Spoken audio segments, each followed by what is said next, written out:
Hi అండి, అందరికీ నమస్కారం.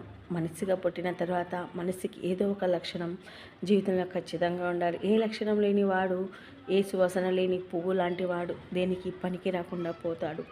మనకు పెద్దలు ఏదైనా చెప్తున్నారంటే ఖచ్చితంగా అది వినాలి. ఎందుకంటే వాళ్ళు మన ఏజ్ను దాటిపోయి ఎన్నో సమస్యలను అనుభవించిన తర్వాతే మంచి ఏది చెడు ఏదో అని ఆలోచించిన తర్వాతే మనకు చెప్తూ ఉంటారు. కాబట్టి రేపు మనం ఏ తప్పు చేయకూడదు అనే ఉద్దేశంతో వాళ్ళు మనకు మంచి చెడులు చెప్తూ ఉంటారు. అర్థం చేసుకోవాలి అంతే. జీవితం సాఫీగా సాగినంత కాలం హాయిగానే ఉంటుంది. కానీ జీవితంలో ఎదురు దెబ్బలు తగిలినప్పుడు వాటిని నీకు అనుకూలంగా మార్చుకున్నప్పుడు నువ్వేంటో అందరికీ తెలుస్తుంది.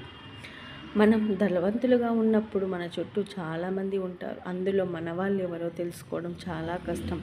నువ్వు ఎప్పుడైతే పేదరికంలో ఉంటావో అప్పుడు తెలుస్తుంది నిజమైన మనుషులు మన వాళ్ళు ఎవరు. ఒక్కసారి దీన్ని గమనించుకుంటే నీ చుట్టూ వాళ్ళని నువ్వు చదివినట్లయితే జీవితంలో బాగుపడతావు. ఆడదాన్ని భర్త ఎంత బాధ పెట్టినా, ఎంత హింసించినా ఇంకా అతని దగ్గరే ఉంటుంది అంటే దానికి కారణం తనకి భర్తకి భయపడో లేక బయటికి వెళ్ళి బతకలేకో కాదు.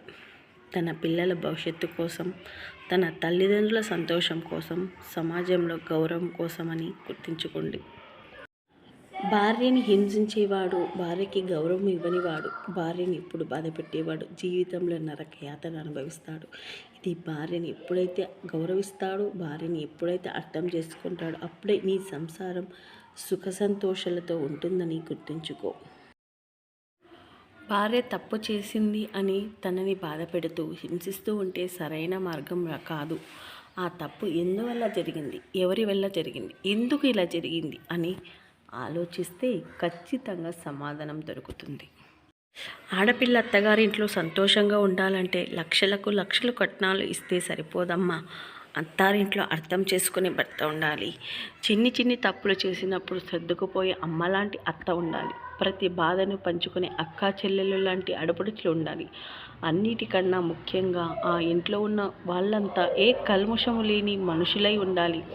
అప్పుడే ఆడపిల్ల సంతోషంగా ఉండగలదు. ప్రతి సమస్యకి ఒక పరిష్కారం ఖచ్చితంగా ఉంటుంది. పరిష్కారం లేని సమస్య అంటూ ఈ భూలోకంలో లేదు. సమస్యని సృష్టించిన భగవంతుడు పరిష్కారాన్ని ఖచ్చితంగా సృష్టించాడు. కాబట్టి ఓపికగా ఆలోచనతో వెతకండి. మీ సమస్య ఖచ్చితంగా పరిష్కారం దొరుకుతుంది. వీడియో నచ్చినట్లయితే ఒక్క లైక్ ఇవ్వండి.